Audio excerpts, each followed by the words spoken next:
Teman-teman semua, shalom juga yang di YouTube. Happy Sunday, selamat hari Minggu. Udah jam 1 nih, sekarang saatnya kita memulai ibadah pemuda hari ini. Dan pertama-tama gue pengen bilang ke kalian semua ya, gue sangat mengucap syukur dan kita para pelayan ini mengucap syukur banget karena kita bisa melayani ya hari ini di tengah-tengah kondisi yang bisa dibilang masih ada virus ini ya. Tapi dan kita puji Tuhan juga karena semakin hari itu semakin turun ya virusnya teman-teman, sehingga kita juga dapat kesempatan nih untuk melayani di sama-sama di sini di gereja teman-teman. Dan teman-teman juga yang di rumah yang misalnya udah divaksin boleh banget nih join ke sini. Nanti tinggal kontak ke kita, ada nanti kita bakal kasih kontaknya, bisa di Instagram ya teman-teman, bisa DM ke kita kalau misalnya mau datang atau bingung alamatnya di mana. Oke teman-teman, pertama-tama gue juga pengen bilang bahwa ya ini semua karena anugerah Tuhan, di mana kita bisa datang berkumpul beribadah. Bukan karena kekuatan kita bisa sehat, kita karena kita rajin olahraga, tapi yang pastinya ini semua tuh karena anugerah Tuhan. Karena kita orang yang berdosa ini masih dilayakkan Tuhan untuk ya beribadah ke hadapan Tuhan, untuk bisa berdoa berkali-kali setelah kita melakukan dosa. Kita masih dikasih kesempatan oleh Tuhan ya teman-teman. Dan sebelum kita mendengarkan firman yang luar biasa yang akan di-sharingkan oleh Karvia, gue pengen ajak sama-sama kita naikkan satu pujian terlebih dahulu. Gue pengen ajak teman-teman semua yang di sini boleh bangkit berdiri, yang di online juga boleh banget bangkit berdiri. Sama-sama kita sembah Dia. Amin. Let's go.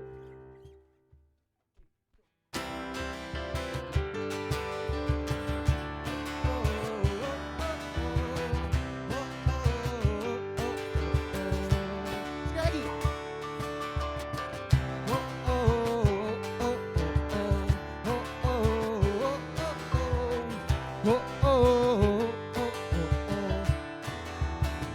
Namanya Tuhanku, menara yang teguh, kota benteng perlindunganku, Allah yang perkasa, ya Bapa yang kekal, gunung batu keselamatanku. Sekali lagi, come on. Gunung batu keselamatanku, Engkau yang mulia di bumi di surga, perkasa selamanya. Come on. Engkau yang berkuasa di alam segala hal, ada kuasa dalam nama Yesusku.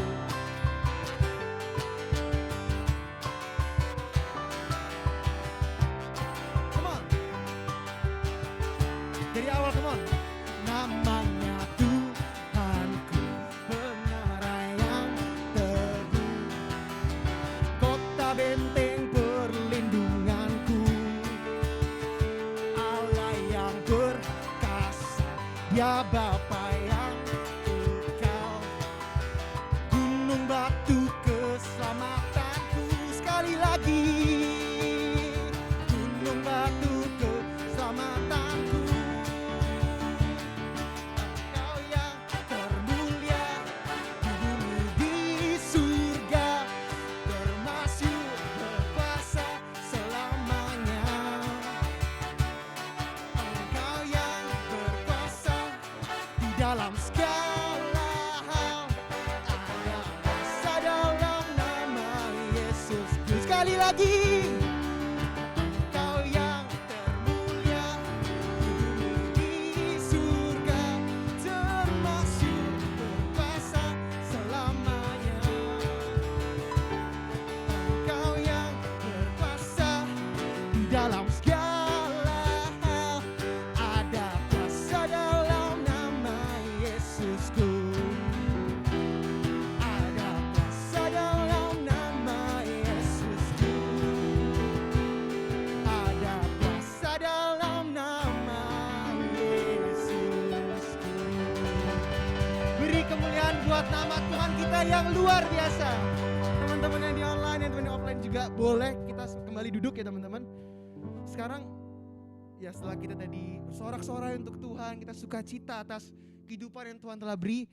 Sekarang ya saatnya kita benar-benar siapin hati kita untuk kita masuk ya ke altar Tuhan, di mana kita menyadari bahwa Tuhanlah satu-satunya ya teman-teman yang dapat memuaskan kita.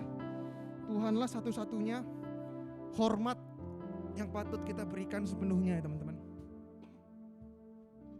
Gue pengen ajak sama-sama kita renungkan hal itu kembali teman-teman. Segala puji, segala hormat untuk Tuhan kita. Terima kasih Yesus. Mari sama-sama kita sembah Dia.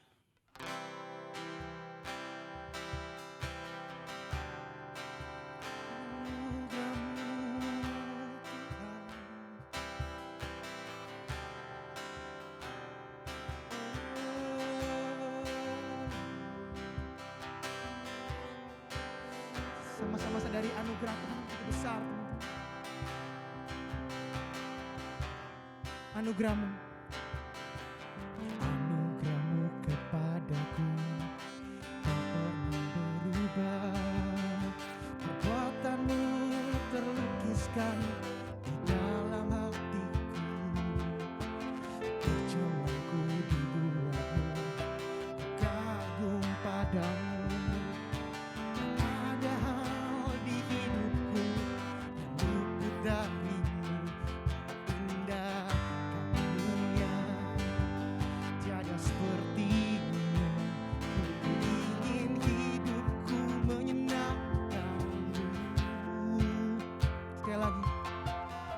Terawal dan terakhir, cipta segalanya. Seluruh bintang pun bersinar oleh ucapan-Mu. Engkau pun mengisi hidupku, menulis hidupku. Tak henti segenap nafasku, menyembah-Mu selalu. Ku puji, ku sembah. Tiada seperti-Mu, ku ingin hidupku menyenangkan-Mu. Segala puji, segala hormat, segenap hatiku menyembah. Terimalah segenap hidupku sebagai persembahan yang hidup. Come on semua.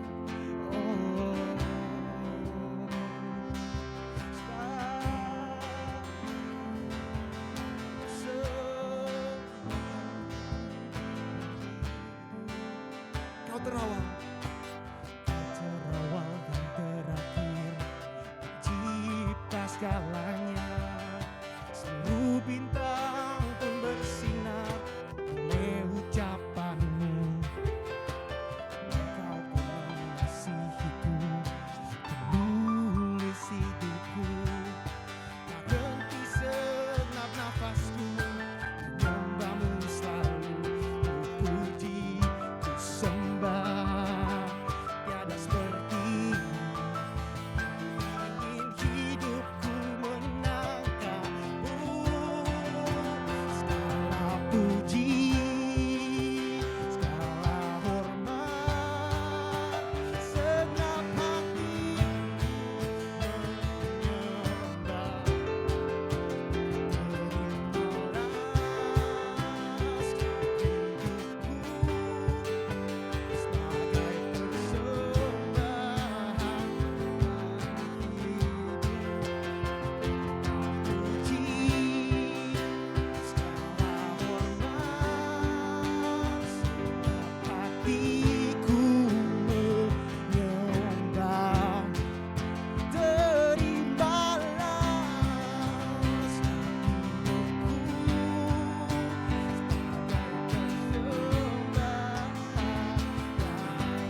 atas karunia-Mu Bapa, sehingga kami bisa menyanyi di sini Tuhan, mengatakan bahwa Engkaulah Tuhan pusat kehormatan kami Bapa. Engkaulah pusat Tuhan dari segala pujian yang keluar dari mulut kami Bapa. Ampuni Bapa jika kami belum bisa menerapkan Tuhan apa yang kami nyanyikan tadi Bapa, tapi itu merupakan wujud dari iman setiap kami Bapa. Supaya kiranya kami mau belajar terus Tuhan lewat firman-Mu Tuhan, nanti akan disampaikan sama Karvia Tuhan. Kami mau setia terus Tuhan, mengikut-Mu Yesus, belajar firman-Mu Bapa. Kami haus akan firman-Mu Yesus, berbicara terus Tuhan, jelas pada setiap kami Tuhan. Ampuni Tuhan segala dosa Tuhan yang menutupi telinga kami Tuhan untuk mendengar Tuhan apa maksud dari firman-Mu Yesus. Kami siap mendengarkan firman-Mu ya Bapa. Terima kasih Yesus, kami sayang Kau Tuhan. Hanya di dalam nama Tuhan Yesus kami sudah berdoa dan bersyukur. Haleluya, amin. Karvia dipersilakan untuk sharing firman.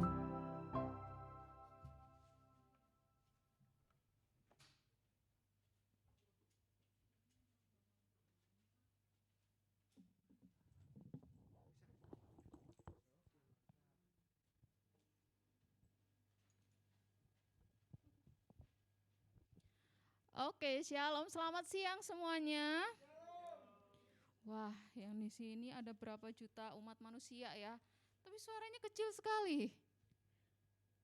Kayak WL-nya tadi loh, semangat kayak sekalipun sulit hidup, ikut Tuhan, tapi percayalah Tuhan pasti kasih kekuatan. Oke ya, ulang ya. Oke. Shalom, selamat siang semuanya. Mana suaranya? Oke. Oke ya.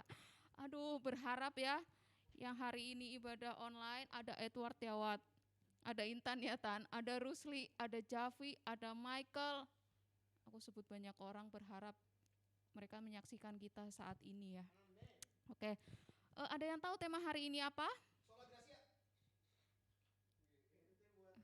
Yang buat poster ya.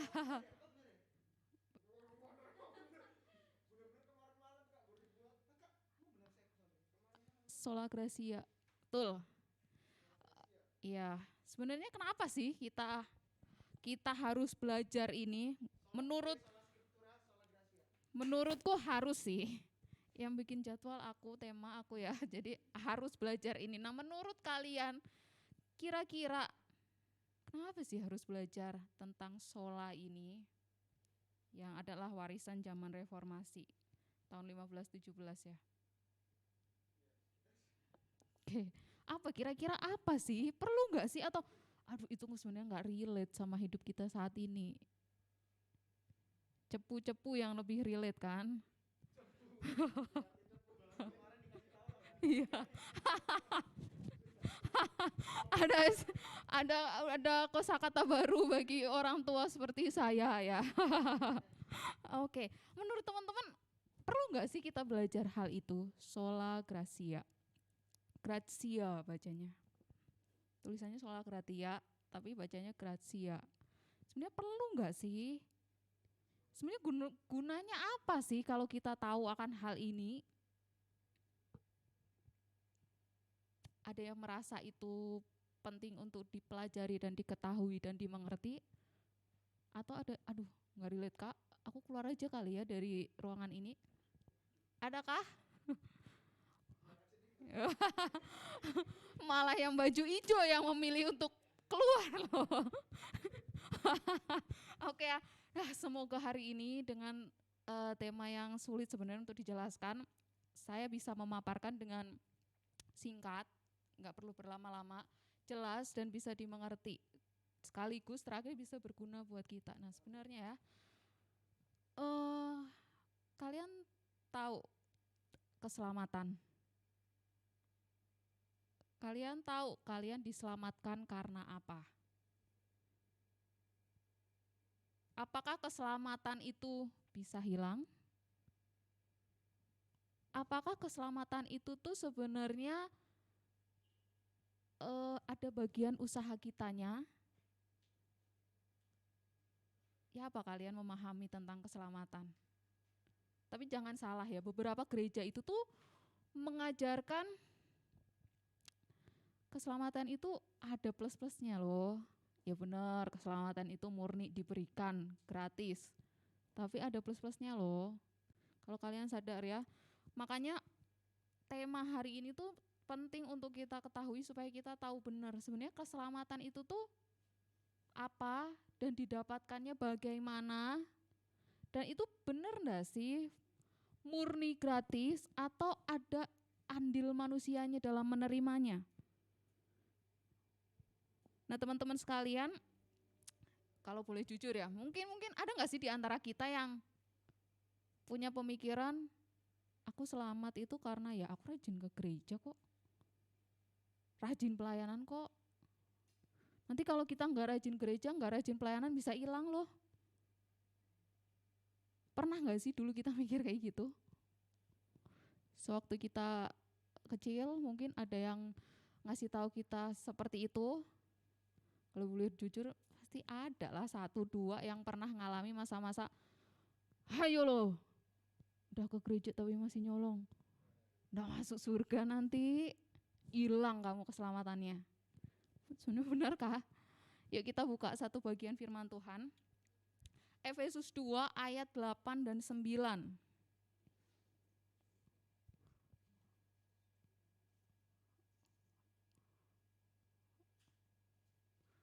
Efesus 2 ayat 8 dan 9. Minta salah satu orang yang sudah menemukannya boleh baca dengan pelan dan lantang. Oke.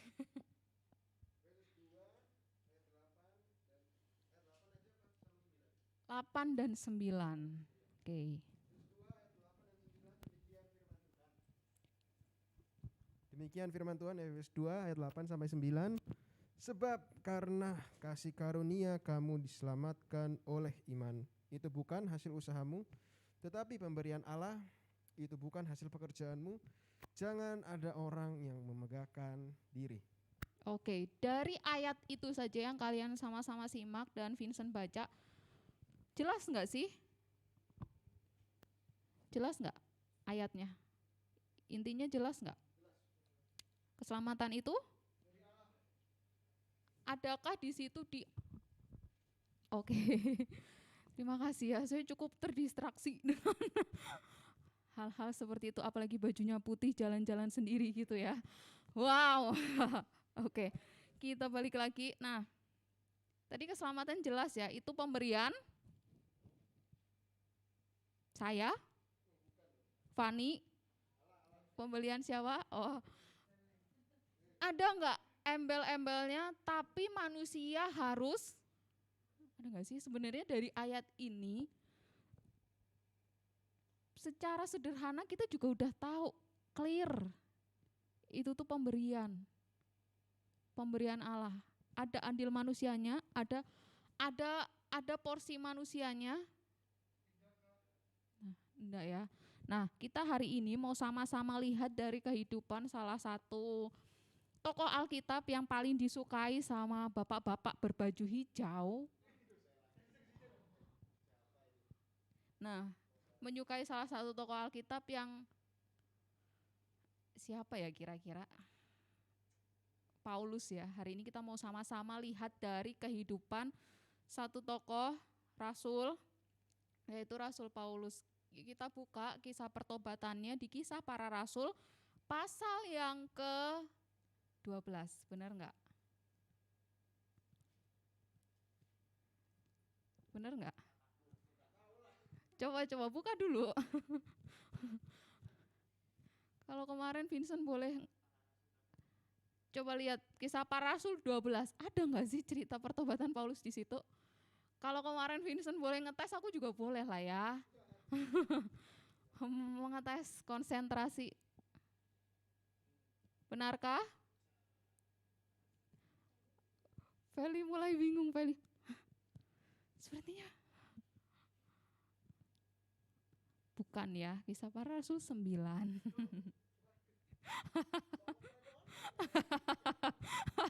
Mungkin yang di rumah juga, aduh ngawut iki.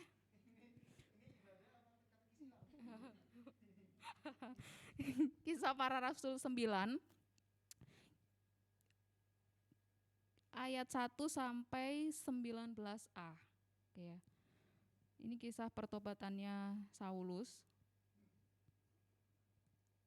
Aku baca ayatnya yang ganjil, teman-teman sekalian serempak nanti baca ayatnya yang genap. Jadi aku baca ayat 1, kalian baca ayat 2, demikian nanti seterusnya sampai 19a terakhir ya. Oke, Kisah Para Rasul 9 ayat 1 sampai 19a. Demikianlah bunyi firman Tuhan. LAI memberikan judul perikopnya Saulus bertobat. Sementara itu berkobar-kobar hati Saulus untuk mengancam dan membunuh murid-murid Tuhan. Ia menghadap imam besar Dan meminta surat kuasa daripadanya bahwa kepada majelis-majelis Yahudi di Damsyik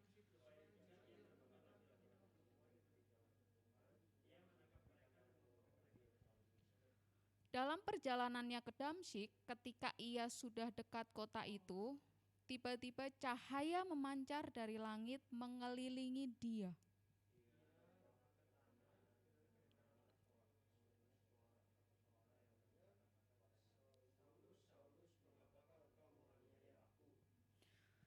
Jawab Saulus, "Siapakah engkau, Tuhan?" Katanya, "Akulah Yesus yang kau aniaya itu." Tetapi bangunlah dan pergilah ke dalam kota. Di sana akan dikatakan kepadamu apa yang harus kau perbuat. Maka termangu-mangulah teman-temannya seperjalanan karena mereka memang mendengar suara itu, tetapi tidak melihat seorang juga pun. Lalu membuka matanya, tetapi ia tidak dapat melihat apa-apa. Mereka harus menuntutnya masuk ke Damsyik. 3 hari lamanya ia tidak dapat melihat dan 3 hari lamanya ia tidak makan dan minum.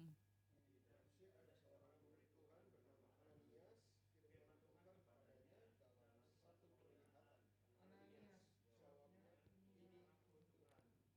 Firman Tuhan, "Mari, pergilah ke jalan yang bernama Jalan Lurus, dan carilah di rumah Yudas seorang dari Tarsus yang bernama Saulus. Ia sekarang berdoa."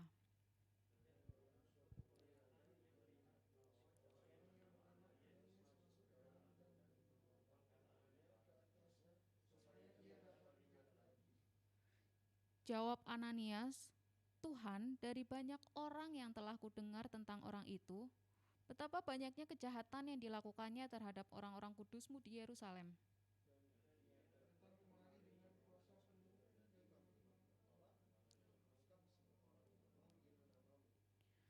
Tetapi firman Tuhan kepadanya, pergilah, sebab orang ini adalah alat pilihan bagiku untuk memberitakan namaku kepada bangsa-bangsa lain serta raja-raja dan orang-orang Israel.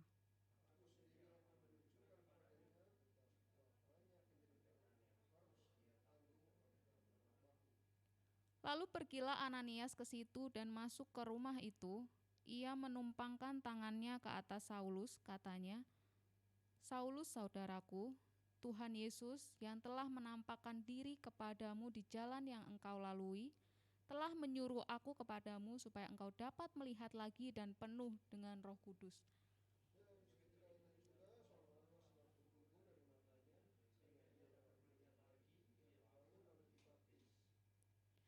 Dan setelah ia makan, pulihlah kekuatannya. Demikian jauh kita baca bagian ini. Nah, coba kalian pikir sebentar ya. Apa hubungannya cerita ini dengan tema kita Sola Gracia? Sola Gracia tahu kan artinya? Hanya karena anugerah. Apa hubungannya kisah pertobatan Paulus ini dengan tema yang kita sama-sama ketahui hari ini? Kira-kira sebenarnya ada hubungannya atau jangan-jangan enggak ada? Atau jangan-jangan saya hanya mengada-ngada? Udah baca, aduh kakak mengada-ngada lagi, ampun. Ampun ya, kita coba teliti lagi ayatnya ya. Kita mulai dari awal lagi, coba kalian perhatikan. Ada seseorang Yang jelas ya, di perikop ini yang dimaksud itu jelas tokoh utamanya tuh manusianya itu siapa? Saulus kan. Siapakah Saulus? Dia orang Yahudi. Dia orang yang kalau di kalangan Yahudi terkenal, terpandang. Tapi menariknya, dia itu setidak menyukai itu ke orang-orang yang mau memilih untuk percaya Kristus. Dia sampai nyari kayak nyari apa ya, catatan legal buat dokumen-dokumen buat dibawa. Kalau ada orang menanyai dia, tugasku ini loh, apa menyingkirkan orang Yahudi. Bukan, salah ya, menyingkirkan orang yang mengikut Yesus. Pakai surat, dia pakai surat itu untuk nunjukin ke orang-orang, ini sah loh yang aku lakuin.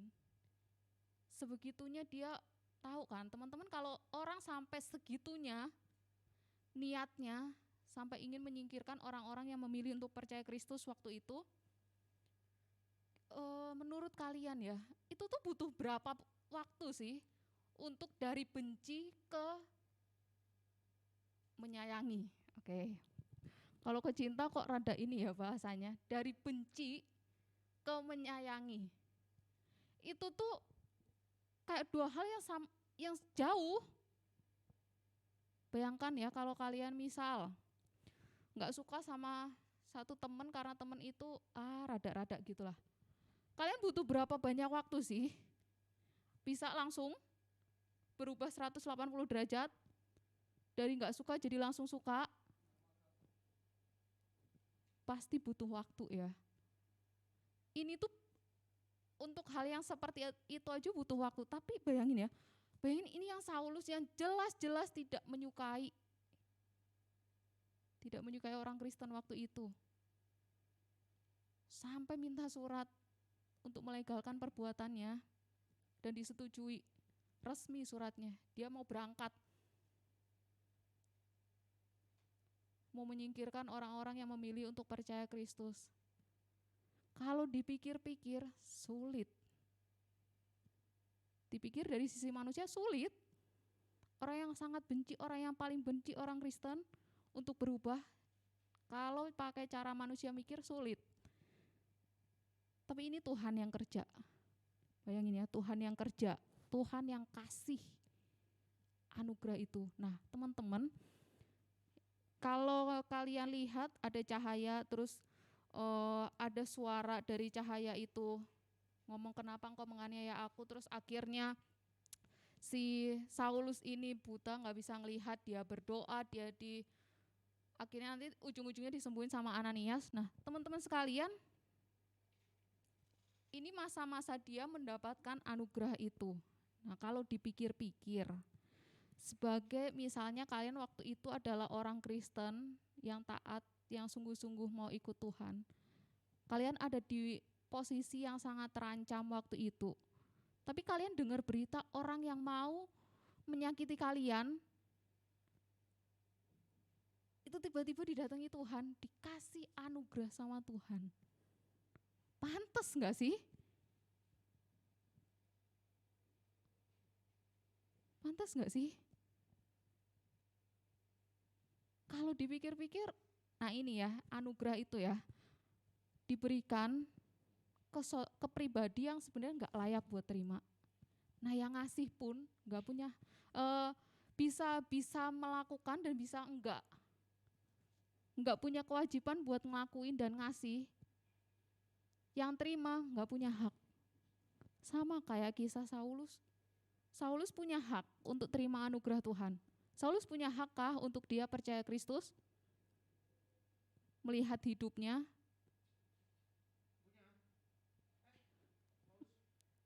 Saulus punya hak enggak sih buat terima keselamatan itu? Mengingat apa yang dia lakukan, kalau kalian baca di sini. Tapi anugerah itu diberikan. Bayangin ya, anugerah itu diberikan ke Saulus. Nah, ini yang kita baca itu tuh kisah pertobatannya. Nanti kalau kalian baca kisah para rasul, bagi kalian yang mulai membaca Alkitab rutin dari Perjanjian lama ke perjanjian baru, ya mungkin 1 tahun kemudian kali ya, sampai kisah para rasul. Ke belakang-belakang kalian akan lihat hidupnya dari yang sangat benci. Jadi kebalikannya 180 derajat. Bayangin ya, itu ada andil Tuhan di dalamnya. Kenapa aku bisa sebut kisah ini adalah kisah anugerah? Karena Paulus nggak pernah layak nerima. Tapi Allah memberikannya, Kristus memberikan anugerah itu. Nah teman-teman sekalian, kalau dari cerita Paulus ini, ada nggak sih indikasi kalau keselamatan itu tuh ada andil usahanya Saulus? Ada nggak sih? Ada nggak sih ini bagian dari usahanya Paulus di bagian yang kita baca? Ada Kak, aku ketemu nih. Dia berkoar-koar hati terus mengancam mau membunuh. Apakah itu salah satu usahanya untuk mendapatkan keselamatan? Jelas ya. Sebenarnya sampai sini dari kisah ini pun kita tahu yang namanya anugerah itu diberikannya cuma-cuma. Enggak peduli dia layak atau enggak layak, kalau dia mau dikasih ya dikasih. Tapi kadang kita jangan salah ya, ajaran-ajaran gereja tadi yang di awal aku ngomong ya, bahkan aku ketemu beberapa yang ngomong harus rajin gereja loh, harus rajin pelayanan loh, nanti aduh kalau enggak nanti masuk neraka loh. What? Waktu itu ya masih muda sih ya, mikir wah maksudnya segitunya kah? Kalian setuju nggak sih kalau kalian zaman kalian kecil-kecil gitu terus juga, ayo kok harus ke gereja loh, harus pelayanan loh, rajin-rajin doa loh. Nanti kalau hilang gimana keselamatannya kalau nggak dijaga? Betulkah? Kalian setuju nggak sih dengan pemahaman kayak gini? Atau terima, oh iya sih bener Kak, bener sih kalau kita nggak sungguh-sungguh ini nanti kita itu bisa hilang loh. Surga itu kayaknya bisa lenyap loh, betulkah Vincent? Bener ya, akan lenyap ya. Makanya Vincent tuh rajin ke gereja karena takut ya. Benerkah teman-teman? Aduh, kalau dipikir-pikir ya, betapa kasihannya kita ya. Kayaknya Tuhan ketika ngasih kok labil ya. Ketika Tuhan, ini nih Vincent dikasih anugerah tapi aku ambil lagi Dia nggak sungguh-sungguh. Cuma ada ekstrim sebelahnya lagi teman-teman. Ada yang memandang kalau keselamatan itu bisa hilang. Ada. Bahkan itu dikotbahkan di beberapa gereja. Kenapa di masa-masa reformasi ada warisan sola gratia ini? Ya, untuk memberitahu kita semua orang percaya kalau keselamatan itu tuh sama sekali tidak ada andil manusianya. Nah, boleh ditampilin ada satu foto tadi yang saya cari ya. Apakah teman-teman mengenal? Enggak usah kenal, enggak tahu lah. Kalau yang di belakang enggak boleh kasih sebut ya. Coba. Kita main detektifan sebentar ya. Kira-kira kalau dilihat dari foto kayak gini tuh dia siapa? Dia usianya berapa, dia orang dari mana. Oke. Sebenarnya yang paling belakang yang tahu ya.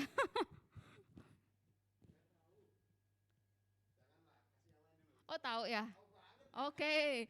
Karena dia sepertinya menyukai ini ya soalnya. Oke.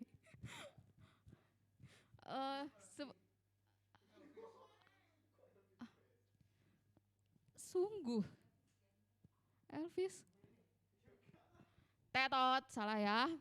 Kesempatan berikutnya baris 2.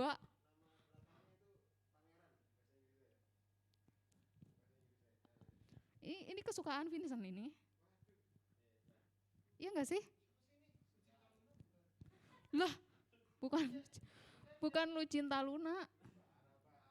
Ini pria loh ya.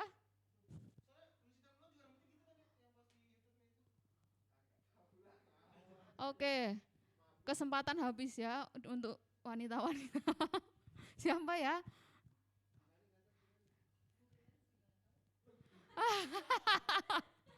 Fani, Fani pakai Google Lens pun nggak tahu ya. Oke, terakhirlah Vincent siapa Chan? Oke, nah ini tuh ajarannya tuh kebalikan dari yang di awal tadi. Kebablasan tapi hyper grace. Tahu nggak artinya? Nah dia tuh ajarannya tuh ini loh, menggaung-gaungkan bahwa ya keselamatan itu ya memang karena anugerah dan anugerah. Jadi bebaslah berbuat dosa semau kalian, nggak apa-apa. Nggak usah ada, kalau kalian udah percaya Tuhan, terima anugerah itu nggak perlu lagi bertanggung jawab, buat dosa lah sebanyak-banyaknya. Karena kalian tuh udah ditebus kok, udah diselamatin kok. Dari masa lalu kalian, masa sekarang, masa depan udah ditebus, silahkan berbuat dosa, nggak usah bertanggung jawab lagi dalam hidup. Karena hyper jadinya anugerah itu terkesan murahan.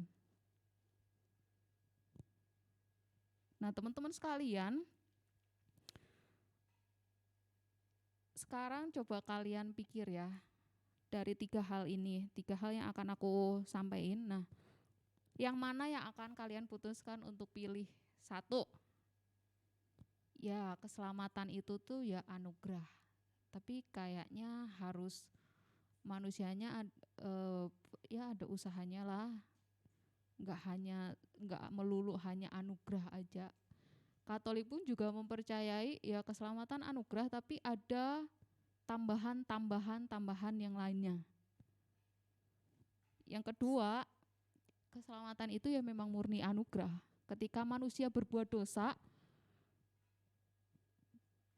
untuk mencari Tuhan aja kecenderungan hatinya udah mau hanya melakukan dosa. Ketika mencari Tuhan, ujung-ujungnya yang dilakukan hanyalah dosa. Kalau bukan Allah sendiri yang berinisiatif memberikan anugerah itu, manusia susah. Yang ketiga, ya keselamatan itu tuh sangat gratis, murah lah. Diskonnya bisa 70 plus 20. Yang kalau kamu bilang keselamatan anugerah, ya anugerah. Manusia habis itu ya bebas, mau berbuat dosa lagi nggak apa-apa. Coba kalian pikir, coba kalian renungin. Ajaran yang mana yang kalian percayai? Yang keselamatan itu anugerah, tapi andalahkah usahanya? Masa semuanya bruk dikasih ke manusia? Atau ya itu memang anugerah. Allah yang ngasih, nggak berkewajiban, tapi dia memilih untuk memberikan anugerah itu. Kita yang nggak punya hak, dikasih anugerah itu. 1, 2, 3, yang mana? Balik lagi ke kalian ya. Sejauh ini aku berusaha memaparkan dengan singkat, padat dan jelas. Pilihannya kembali ke masing-masing kita, yang mana yang ingin kita percayai. Karena itu nanti akan menentukan seberapa kita menghargai anugerah itu. Ketika kita tahu anugerah itu tuh, keselamatan itu anugerah dan ada sedikit usahanya, ketika kita percaya Tuhan, anugerah sudah kita dapatkan, kita akan berusaha keras untuk jaga, takut nanti hilang. Tapi ketika kita tahu keselamatan itu murni anugerah, kita akan tahu apa itu tahu diri dan bersyukur. Tapi kalau kita tahu keselamatan itu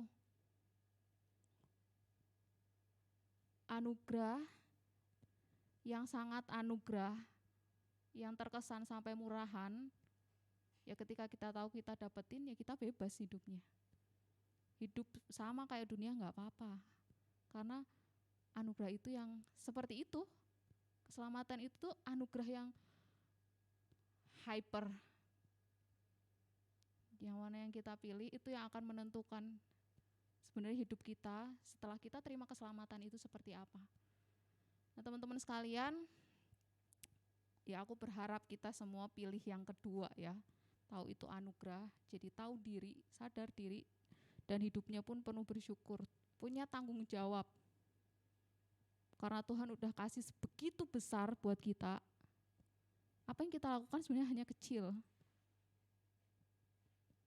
Atau kita, itu kayaknya masih sulit untuk dilakukan di dunia ini, Kak. Pilihan paling enak sebenarnya yang nomor 3, Kak. Ya nggak sih, untuk kita manusia yang punya natur dosa, yang paling enak yang nomor 3 lah. Kita tahu kita diselamatin, kita tahu kita dapat anugerah itu. Dan kita masih punya kesempatan untuk hidup bebas semau kita berbuat dosa. Yuk teman-teman sekalian, ketika kalian menerima keselamatan itu, Tuhan tawarkan itu ke kalian, dan kalian mau terima, tahu itu anugerah tanpa kalian berusaha. Kalian tidak perlu ke gereja, kalian tidak perlu berbuat baik, kalian tidak perlu rajin pelayanan untuk diselamatkan. Bahkan sebelum kalian pelayanan, sebelum kalian rajin pelayanan, rajin ke gereja, Tuhan bisa selamatin kalian. Oke, yuk kita sama-sama tundukkan kepala. Aku kasih kesempatan kalian untuk berdoa secara pribadi kepada Tuhan. Coba tilik. Kadang kita di pikiran punya pemikiran yang benar, tapi realitanya jangan-jangan kita ada di orang-orang Kristen yang memilih untuk yang nomor 2 loh, keselamatan itu. Anugerah itu gratis, cuma-cuma. Dan kita diselamatkan hanya karena anugerah, tapi aku masih mau hidup semaunya kok. Kadang kita harus mengaku ya aku percaya kita diselamatkan karena anugerah, bukan usaha. Tapi hidupku kadang menyangkali itu. Hari ini kita sama-sama kembali diingatkan. Ketika kita tahu kita diselamatkan, itu anugerahnya gratis buat kita. Apakah hidup kita jadi seadanya? Yuk kita sama-sama tundukkan kepala, kita berdoa. Bapa di surga, kami mengucap syukur ketika kami tahu bahwa semuanya ini hanya karena anugerah-Mu. Kami menerima keselamatan ini pun hanya karena anugerah-Mu. Bapa, tolong setiap kami, biarlah apa yang kami pikirkan dan apa yang kami lakukan itu boleh sejalan. Ketika kami mempercayai bahwa keselamatan yang kami terima itu cuma-cuma, biarlah di dalam hidup kami juga tahu diri, sadar diri, bahwa sebenarnya tanpa Tuhan kami pun gak akan bisa sampai saat ini. Tuhan tolong kami, biarlah Allah Roh Kudus yang akan terus memampukan kami untuk menjadi anak-anak yang menyadari bahwa kami itu ditebus dengan darah yang mahal, pengorbanan Kristus yang begitu besar buat kami. Sehingga dimanapun kami berada, Tuhan tempatkan, ketika kami di rumah, ketika kami ada di sekolah, ketika kami ada di kampus, ketika kami ada di tempat kerja, kami bisa menunjukkan ke orang-orang yang belum mengenal Tuhan bahwa apa yang kami lakukan ini hanyalah ucapan syukur kami karena kami sudah diselamatkan oleh Engkau. Terpujilah nama-Mu ya Bapa, hanya di dalam nama Tuhan Yesus kami berdoa. Amin. Waktu berikutnya saya persilahkan kepada yang bertugas. Oke, terima kasih Kak Arfi atas firman-Nya luar biasa. Ya. Oke teman-teman, sekarang kita saatnya memberikan ya persembahan ya. Dan untuk sebelum kita memberikan persembahan, mungkin boleh dipimpin doa oleh Felicia.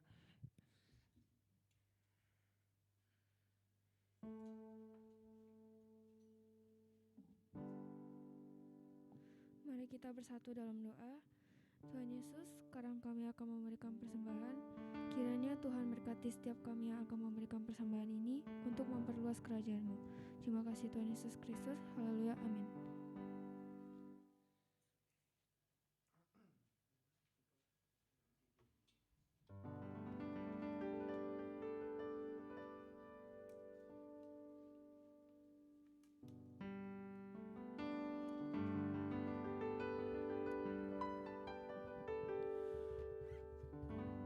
Oke teman-teman, sambil kita memberikan persembahan, gue pengen ajak sama-sama kita bangkit berdiri dong, bangkit berdiri yang di offline.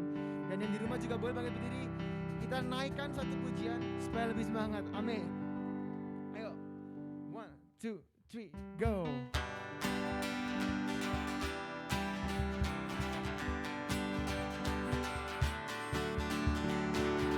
Mau berjalan dengan juru selamatku, tembak berbunga dan berair sejuk. Ya kemana juga aku mau mengikutnya, sampai aku tiba di negeri Bapa.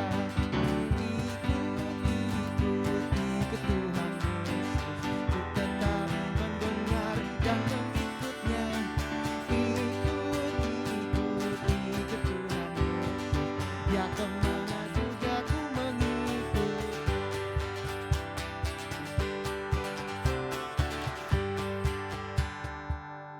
Oke teman-teman, boleh kembali duduk. Dan ya, sekarang setelah kita memberikan persembahan, sekarang saatnya kita masuk ke dalam doa syafaat. Ya teman-teman, dan pelayan yang memimpin doa syafaat boleh silakan Michael. Oke teman-teman, tibalah saatnya juga kita akan menaikkan beberapa pokok doa yang juga nanti akan saya bacakan. Untuk pokok doa yang pertama teman-teman, mari sama-sama kita berdoa untuk juga mengenai kasus banjir yang telah melanda banyak daerah di Indonesia. Hal ini juga disebabkan meningkatnya curah hujan sejak memasuki musim hujan belakangan ini. Bahkan telah terjadi banjir bandang yang menghantam kota Batu beberapa hari yang lalu. Kota tersebut mengalami kerusakan parah akibat banjir bandang tersebut. Mari teman-teman kita juga doakan agar kiranya setiap warga bisa terus meningkatkan kesadaran untuk menjaga lingkungan dengan tidak membuang sampah sembarangan. Kiranya juga agar daerah-daerah yang terkena banjir bisa cepat pulih dan surut, serta agar kiranya pemerintah di setiap daerah Indonesia bisa bertindak cepat dalam menanggulangi dan mencegah banjir tersebut. Mari sama-sama kita mengangkat suara kita naikkan pokok doa ini. Ya Bapa di dalam surga, kami juga mengucap syukur Tuhan atas kasih setiamu Tuhan. Dan juga Tuhan, hari ini kami ingin menaikkan setiap daripada pokok doa yang juga menjadi pergumulan daripada kami. Yang pertama Tuhan, kami ingin berdoa untuk kasus banjir Tuhan di Indonesia juga sudah melanda di beberapa daerah karena adanya musim hujan ini Tuhan. Terkhususnya di beberapa daerah seperti daerah Batu juga Tuhan yang juga sudah banjir bandang Tuhan. Kami berdoa Tuhan untuk kiranya Tuhan masyarakat-masyarakat setempat juga bisa menyadari, menjaga tidak membuang sampah sembarangan Tuhan, sehingga banjir tidak semakin meningkat. Dan juga Tuhan, kami berdoa kiranya di kasus banjir di beberapa daerah ini bisa cepat pulih Tuhan. Dan Engkau yang juga pakai kesadaran dari warga juga untuk mencegah hal tersebut terjadi. Dan juga kami berdoa untuk para pemerintah Tuhan, kiranya Engkau memberikan Tuhan, menggerakkan hati mereka juga untuk membantu Tuhan daripada korban-korban yang juga terkena banjir Tuhan. Kami juga berdoa Tuhan untuk daerah-daerah tertentu supaya banjir tersebut bisa cepat surut dan bisa cepat pulih kembali Tuhan. Kami mengucap syukur Bapa. Yes Tuhan, di dalam nama Tuhan Yesus. Amin.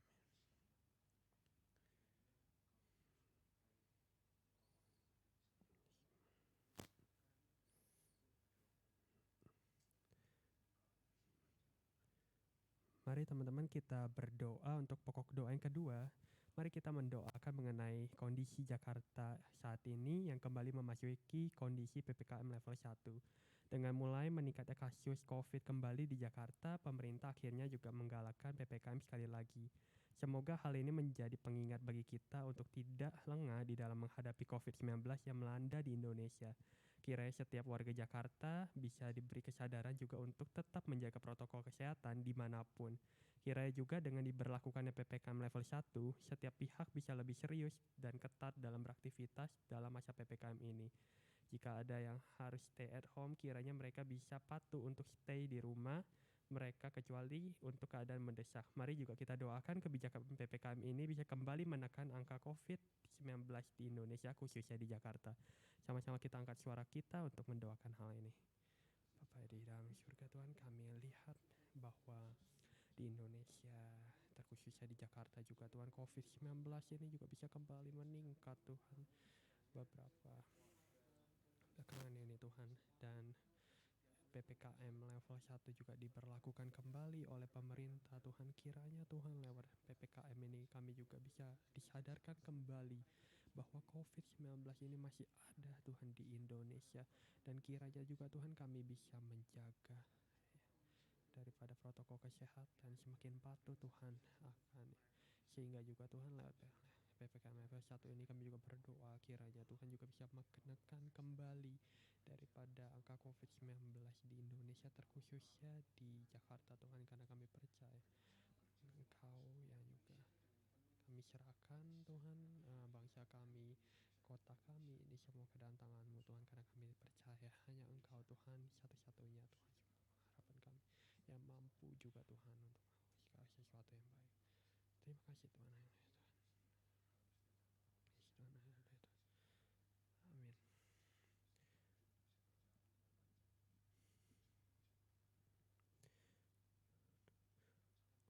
Untuk pokok doa yang ketiga, mari sama-sama kita doakan mengenai kabar bahwa negara Eropa yang sekarang sedang mengalami ledakan kasus COVID yang menimpa warga mereka.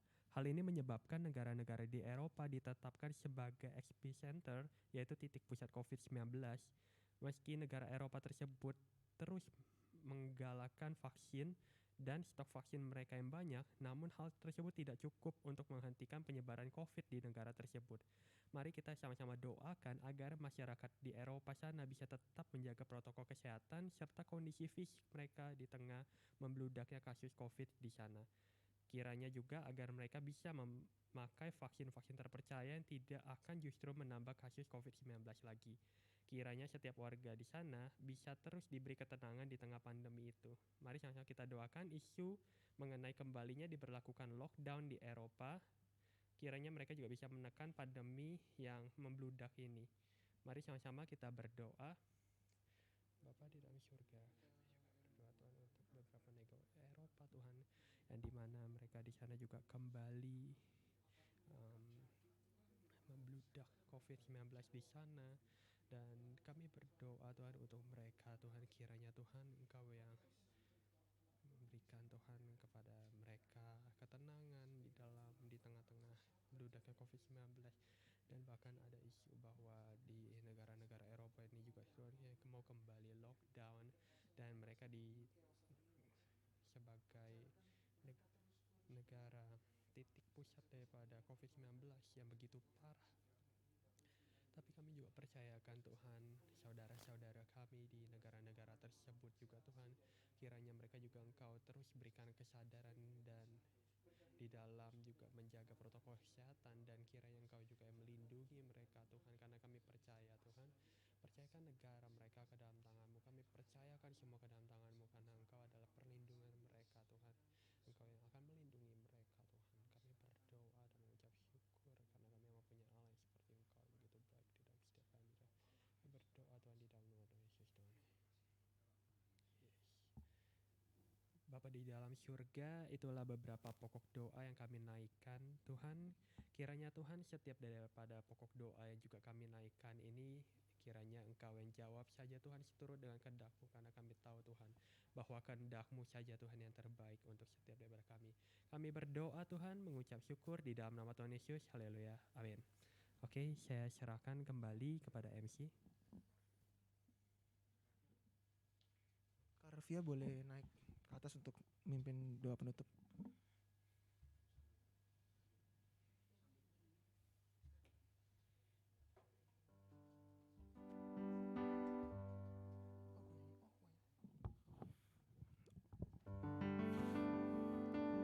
Terima kasih Yesus. Terima kasih Yesus.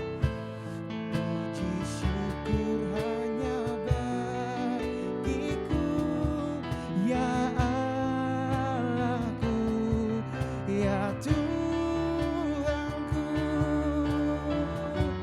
Terima kasih Yesus.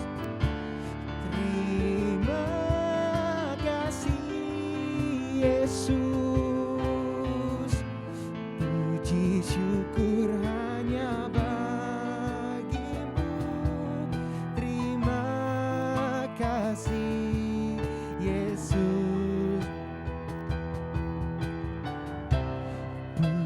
syukur hanya bagimu, terima kasih Yesus.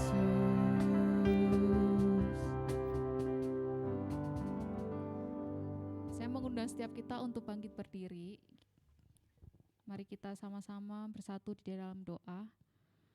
Bapa di surga, kami mengucap syukur jikalau Engkau boleh memimpin kami dari awal sampai akhir. Kami boleh mengadakan ibadah hari ini, kami boleh melayani Tuhan, dan kami boleh mendengarkan firman-Mu. Bapa, tolong setiap kami, jadikan kami anak-anak Tuhan yang mengerti bahwa anugerah keselamatan itu cuma-cuma, dan kami mau belajar menghargai anugerah itu. Bapak, tolong setiap kami, Allah Roh Kudus mampukan setiap kami.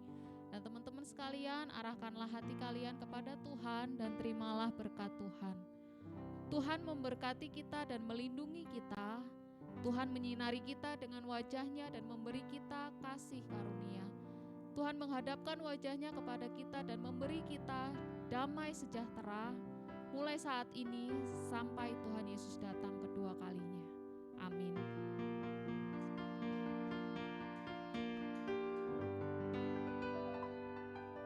Oke, terima kasih Karvia atas doa penutupnya, dan teman-teman kita sudah selesai. Tapi kita ada di mana sesi terakhir kita saling sharing ya. Jadi buat teman-teman yang di offline boleh nanti dibagi ke dalam beberapa kelompok ya. Dan teman-teman yang di YouTube ya boleh juga lah direnungkan, mungkin ada teman-teman yang lain, boleh entah call sama temannya, boleh banget. Dan tapi yang di sini nanti kita akan dibagi dalam beberapa kelompok ya guys.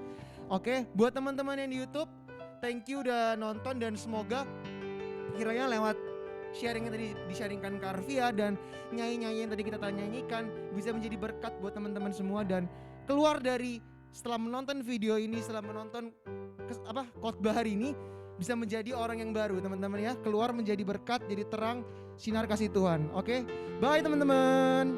Happy Sunday. Happy Sunday.